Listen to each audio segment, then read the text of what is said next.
The motoring world has thrown up very few vehicles that have been more radical than the Nissan Juke. This is the vehicle that's like Marmite. You either love it or hate it. But fortunately for Nissan, the public seem to love it. This car is now a consistent player in the top 10 bestsellers in the UK. The Juke is the controversial baby brother of Nissan's massive, big-selling Qashqai.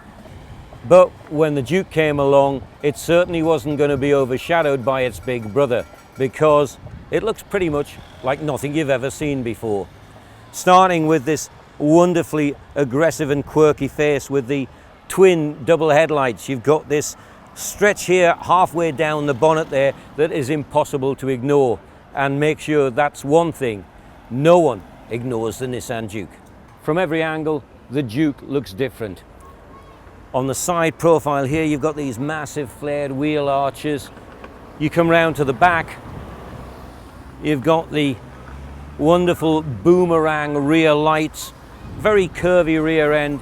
This may be a compact crossover, but it's a crossover that everyone on the road takes a look at.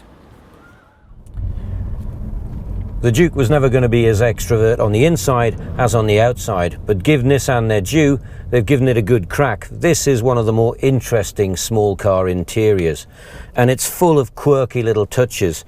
I love the center console, which is actually inspired by a motorbike fuel tank.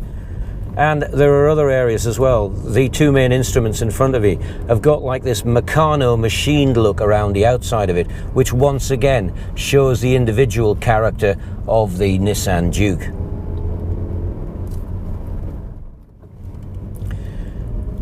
When it comes to the actual driving experience, the Juke drives pretty much like a normal family hatchback, even though you have the advantage of sitting up higher, which I prefer for driving. One thing you do notice with the Juke when you get inside, although it looks quite chunky on the exterior, it is not the greatest for room. This is for people who, preferably two-people family and maybe a couple of very small kids in the back, because really the space on the inside is no better than you'd get in your average Super Mini, and the boot space is also very, very questionable. What I do like about the Juke is how well equipped it is. This is the N-Tech, which is the top spec version, and on this you get things you'd normally expect in an executive car, from climate control to cruise control. So you lack very little when it comes to the creature comforts in this car.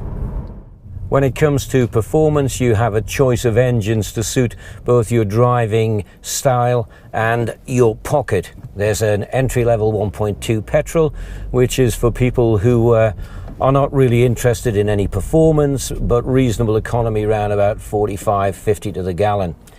There's also a 1.5 litre turbo diesel, which is a very efficient unit, which actually will deliver you the other side of 60 to the gallon, and that's for the economy minded. I'm driving the 1.6 petrol, and this is the sporty version of the Juke. It even has 3 different driving modes, including the sports mode, which you merely press with that driving mode here, and if you want to be ultra sensible, you then press the eco mode, which obviously gets you the most shrewd and best fuel economy at the pumps. Road tax depends on which engine you get. I'm currently driving the 1.6, which has got a road tax of 130, but that reduces if you get either the 1.2 or the 1.5 turbo diesel.